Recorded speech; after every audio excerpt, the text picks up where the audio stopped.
இப்போ Vivo Y15 மாடலுக்கு நம்ம ஒரு டிஸ்பிளே மாற்றுறது எப்படின்னு பார்ப்போம். காம்போ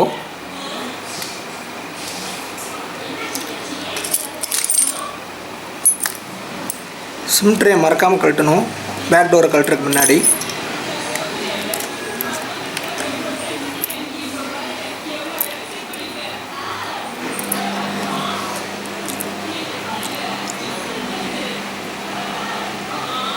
சிம் ட்ரே எங்கே கழட்டினீங்களோ அங்கேருந்து ஓப்பன் பண்ணுறதுக்கு உங்களுக்கு ஈஸியாக இருக்கும்.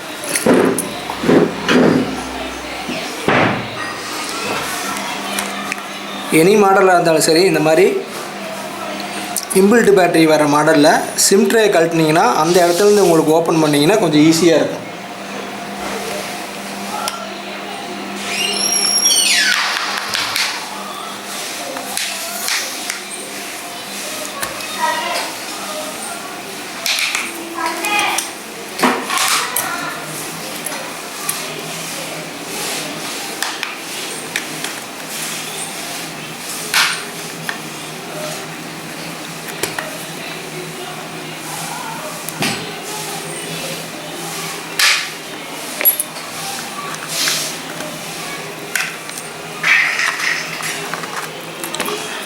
பேக் டோரை டக்குன்னு இழுத்துடக்கூடாது, ஏன்னா ஃபிங்கர் பிரிண்ட் இருக்குது, அது கட் ஆயிரும். அதனால் மெதுவாக கழட்டிட்டு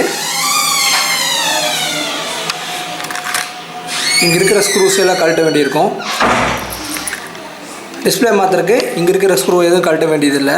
இந்த மாடலை பொறுத்த வரையும் இங்கே இருக்கிற மாடல்லாம் இங்கே இருக்கிற ஸ்க்ரூஸ் எல்லாம் நம்ம கழட்டணும்.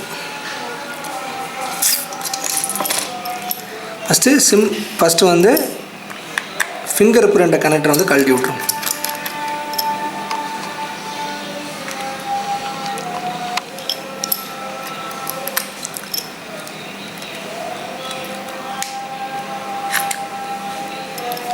லைட்டாக தூக்குனிங்கன்னா கழண்டு வந்துடும்.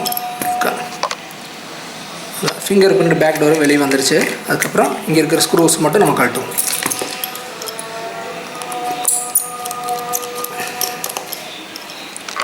ஸ்க்ரூஸ் எல்லாம் கழட்டியாச்சு.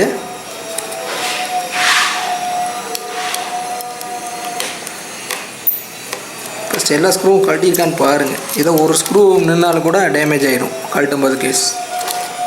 இந்த ஸ்க்ரூஸ் எல்லாம் நான் கழட்டிட்டேன். இங்கே நம்ம பார்க்குறது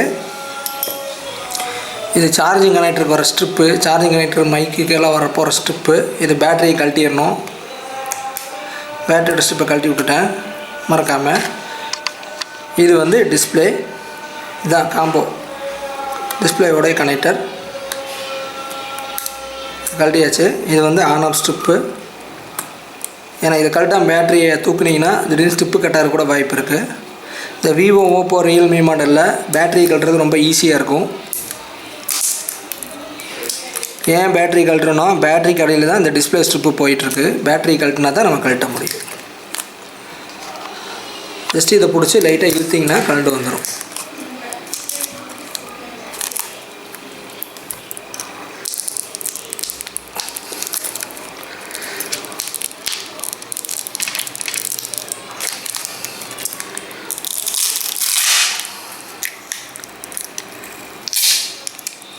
அவ்வளோதான், பேட்டரி கழட்டியாச்சு. இந்த பேட்டரி வந்து நீங்கள் ஏதாவது பிளாஸ்டிக்கை வச்சு நீங்கள் உருட்டிக்கிங்க.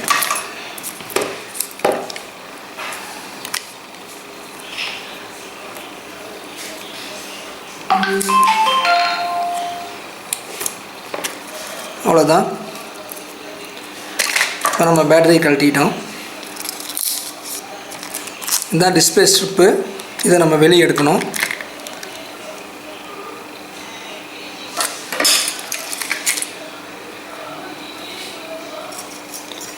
நம்ம ஒரு பிளைடை வச்சு இந்த பேப்பர் மட்டும் கட் பண்ணி விடுவோம்.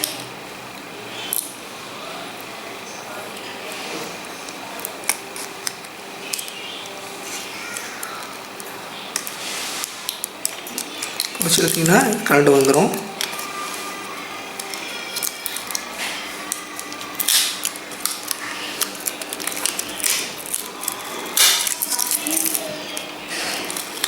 இதுதான் டிஸ்பிளே ஸ்ட்ரிப்பு.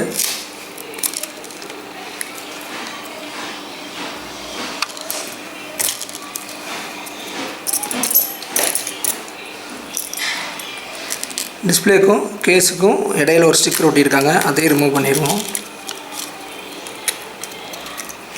அவ்வளோதான்.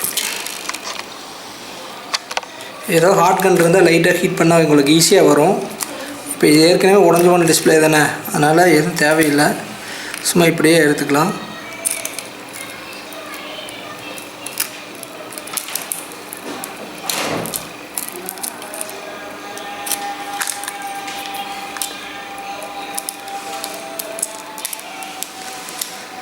கொஞ்சம் கேப் வந்துருச்சுன்னா இந்த பிளாஸ்டிக் கட்டை வச்சுருப்போம், அதுலேருந்து இப்படி கொண்டு போயிடலாம்.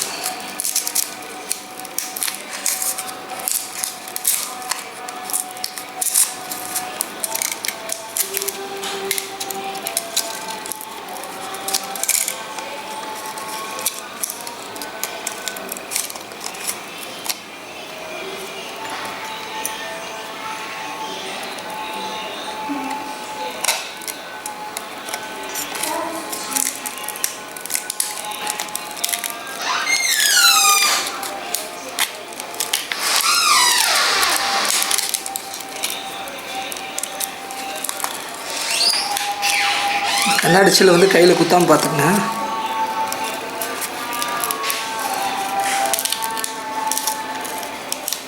ஓரளவுக்கு ஹாட் கனை வச்சு நல்லா ஓரளவுக்கு ஹீட் பண்ணிட்டீங்கன்னா உங்களுக்கு வந்து கொஞ்சம் ஈஸியாக வரும்.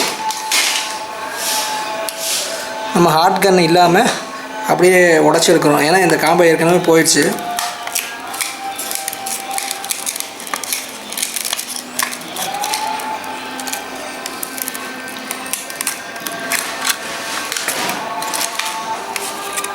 புதுசாக காம்போ மாட்டும் பொழுது இந்த இடத்தையெல்லாம் க்ளீன் பண்ணணும். இப்போ வந்து உடஞ்சி போன டிஸ்பிளே வந்து நம்ம கேஸ்லேருந்து கழட்டி எடுத்துட்டோம்.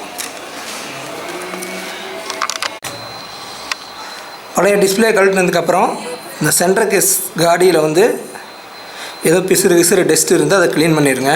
நீங்கள் க்ளீன் பண்ணால் மாட்டிங்கன்னா கரெக்டாக ஃபிட் ஆகாது, ஏமாந்தால் டிஸ்பிளேயில் கோடு வந்துடும். அதனால் இந்த காடியை ஃபுல்லாக க்ளீன் பண்ணிடணும்.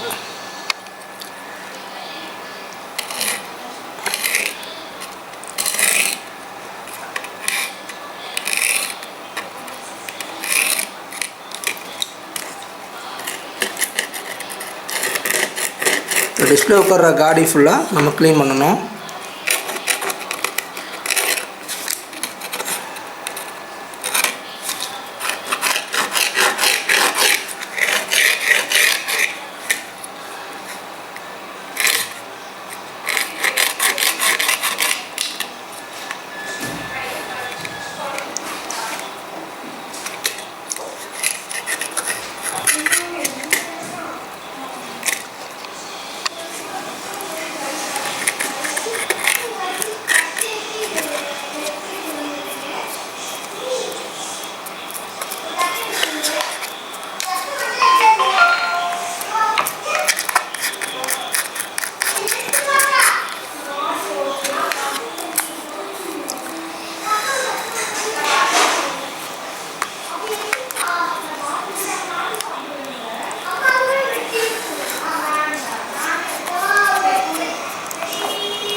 இதில் ஏதாவது டஸ்ட் இருந்தாலும் நீங்கள் க்ளீன் பண்ணிடணும். இப்போ க்ளீன் பண்ணுற டஸ்ட் இதில் விழுந்தாலும் பேக் பண்ணும்போது கொஞ்சம் இடைஞ்சலாக இருக்கும்.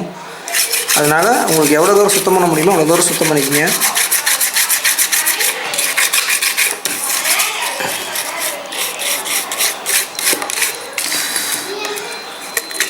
நீங்கள் மெயினாக எந்த மாடலாக இருந்தாலும் காம்போ கழட்டும் போது மெயினாக பார்க்க வேண்டியது என்ன அப்படின்னா சென்சார் ரப்பர்.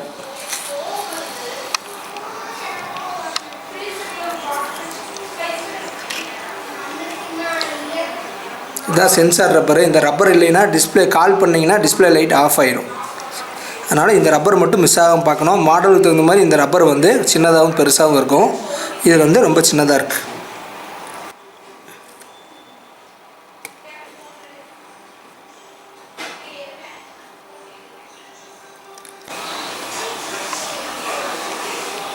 பழைய காம்போ கழட்டும் போது இந்த சென்சார் ரப்பர் மிஸ் ஆகாமல் பார்த்துக்கணும்.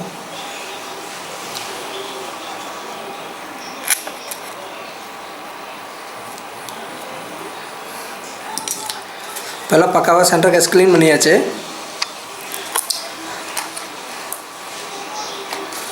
இந்த மாடல் Y15 விவோ எப்படி கழட்டினீங்களோ அந்த பொசிஷனில் அந்த ஸ்ட்ரிப்பை உள்ள போட்டு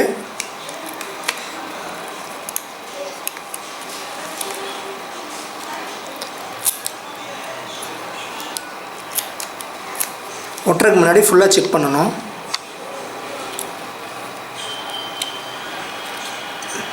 இந்த டிஸ்பிளே ஸ்ட்ரிப்பு கரெக்டான பொசிஷனில் வச்சு அமுத்துனீங்கன்னா லாக் ஆகிடும்.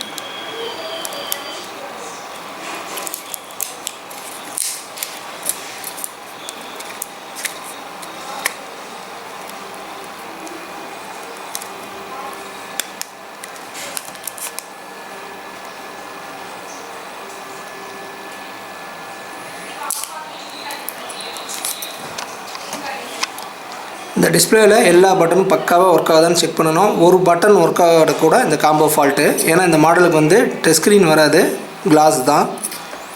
ஒரு பட்டன் ஒரு டாட் ஒர்க் ஆகாட்டியும் இந்த டிஸ்பிளே கம்ப்ளைண்ட். அதனால் மாட்டுறதுக்கு முன்னாடி ஃபுல்லாக செக் பண்ணிடணும்.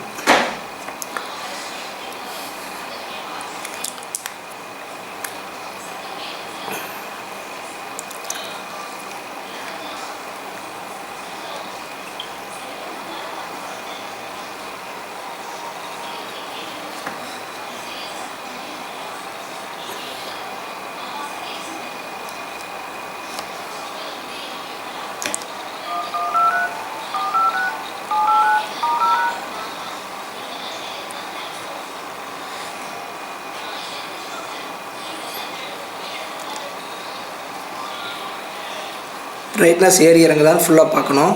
எங்கேயாவது ஸ்டெக் ஆச்சுன்னா அந்த டிஸ்பிளே ஃபால்ட்டு.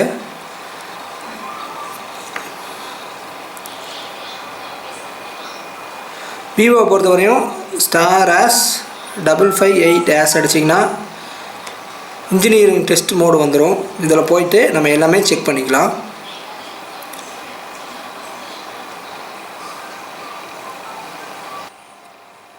மெசேஜில் போய் மிச்சம் எல்லாமே செக் பண்ணுங்கள். மெசேஜில் போய் எல்லா பட்டனும் ஒர்க் ஆகுதான்னு பார்க்கணும்.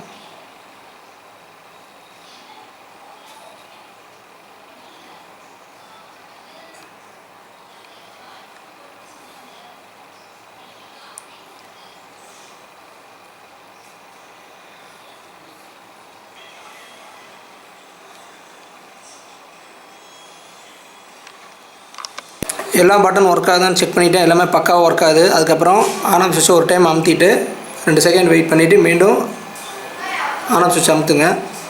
டச் ஆட்டோமேட்டிக்காக ஒர்க் ஆகுதான்னு வெயிட் பண்ணி பாருங்கள். அதுக்கப்புறம் பாஸ்வேர்டு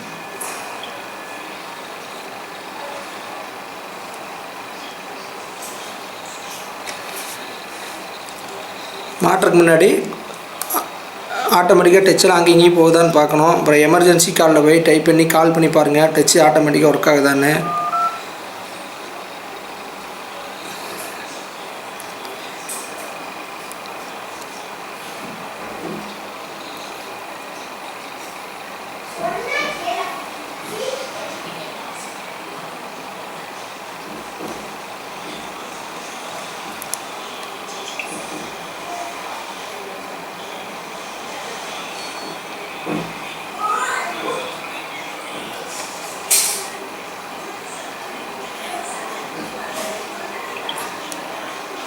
ஓகே, எல்லாமே பர்ஃபெக்டாக இருக்குது. நம்ம ஒட்டிட வேண்டியதான். இப்போ ஆஃப் பண்ணிவிட்டு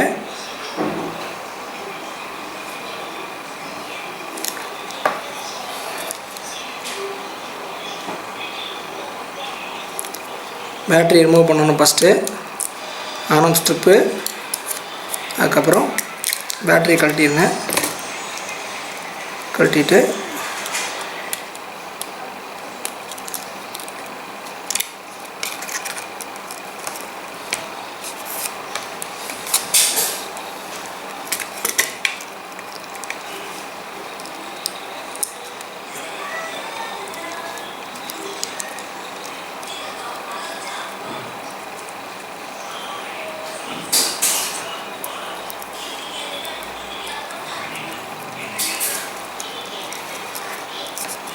இந்த ஸ்டிக்கரை பிரிக்கணும்.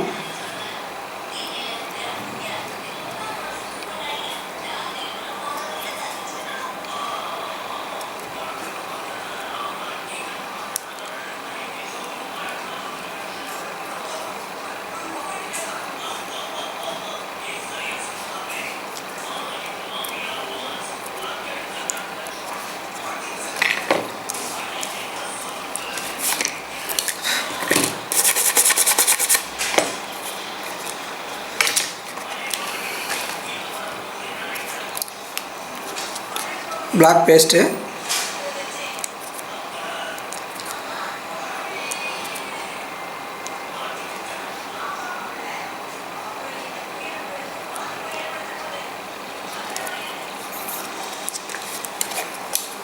இந்த கார்னர் மட்டும் லைட்டாக பேஸ்ட் அப்ளை பண்ணணும்.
இதுதான் ஸ்பீக்கர் கப்பு.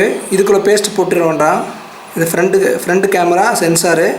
இங்கெங்கேயும் பேஸ்ட் போட்டுற வேண்டாம். இதோட நிறுத்திக்கணும். இங்கே பேஸ்ட் போடக்கூடாது. பேஸ்ட் போட்டிங்கன்னா ஸ்பீக்கர் சவுண்டு வெளியே வராது.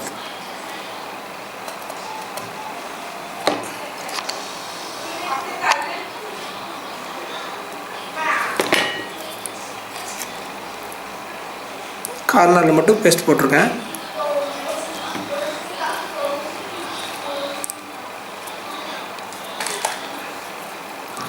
கொஞ்சம் எக்ஸ்ட்ரா ஆயிருந்ததுன்னா அதை எடுத்து விட்ருங்க.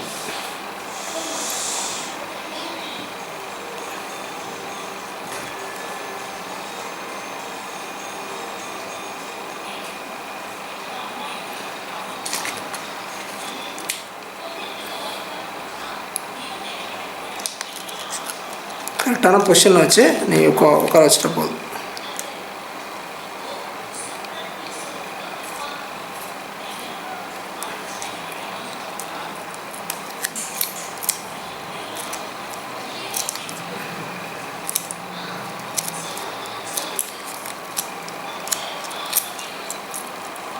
காஞ்சதுக்கப்புறம் லைட்டாக தேய்ச்சிங்கன்னா விரல் வச்சு தேய்ச்சிங்கன்னா இந்த பேஸ்ட் வெளியே வந்துடும். தேவையில்லாத பேஸ்ட் வந்து வெளியே வந்துடும்.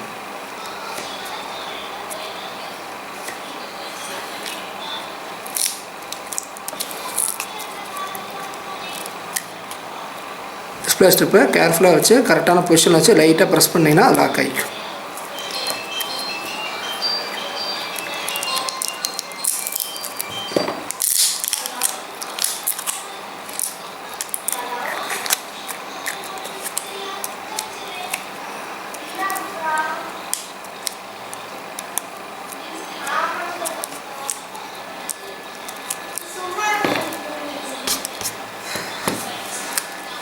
அதுக்கப்புறம் ஸ்க்ரூ பண்ணிக்க வேண்டியது.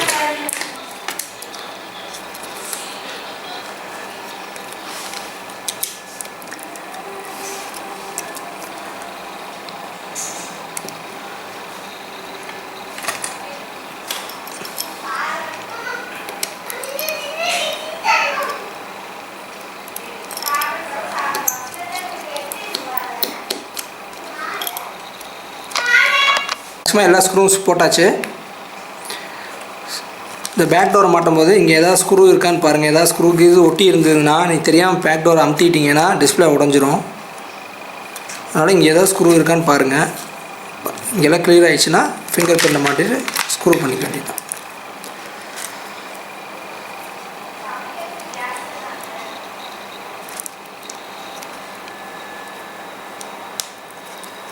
ஃபிங்கர் பிரிண்ட் மாட்டியாச்சு. இப்போ மெதுவாக வச்சு இந்த கார்னரில் அமுத்திடக்கூடாது. சென்டராக வச்சு தான் அமுத்தணும்.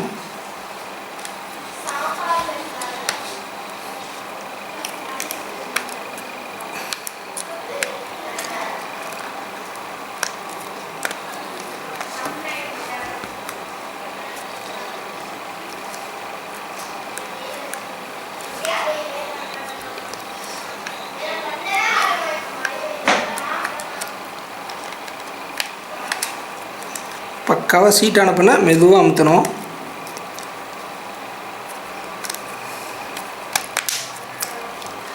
கார்னரில் கை வச்சிடக்கூடாது, இந்த சென்டரில் தான் வச்சுக்கணும்.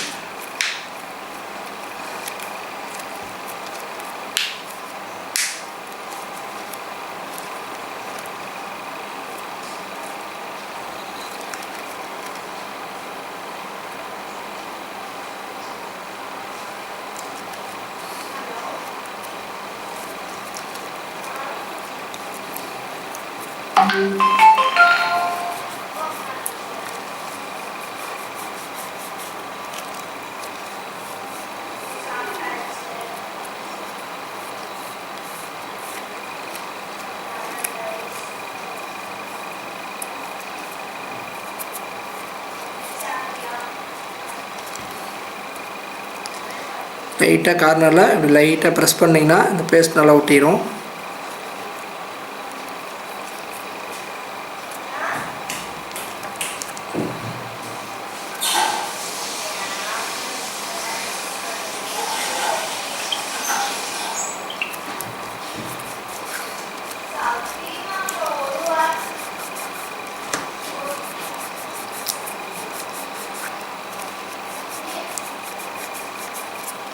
எக்ஸ்ட்ரா இருக்கிற பேஸ்ட்டெல்லாம் நம்ம லைட்டாக விரல வச்சு தைச்சிங்கன்னா அது வந்துடும்.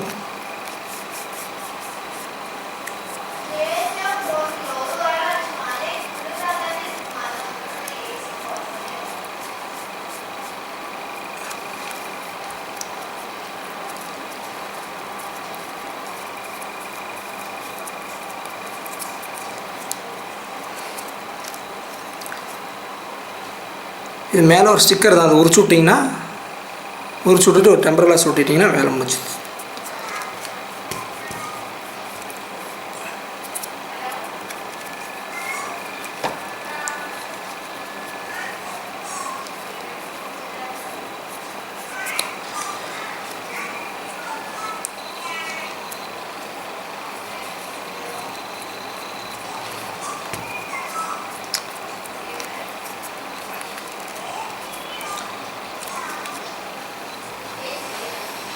அதுக்கப்புறம் ரப்பர் பேண்ட் போட்டுக்க வேண்டியது.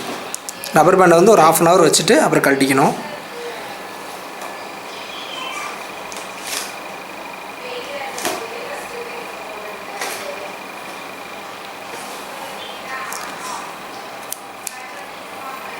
ரொம்ப டைட்டாகவும் போடக்கூடாது, சிங்கிளாக போட்டுக்க வேண்டியது.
ஒரு 1/2 hour கழிஞ்சு ரப்பர் பேண்டை வந்து இப்படி இழுத்து கழட்டக்கூடாது, இப்படி ஊறி எடுத்துக்க வேண்டியது.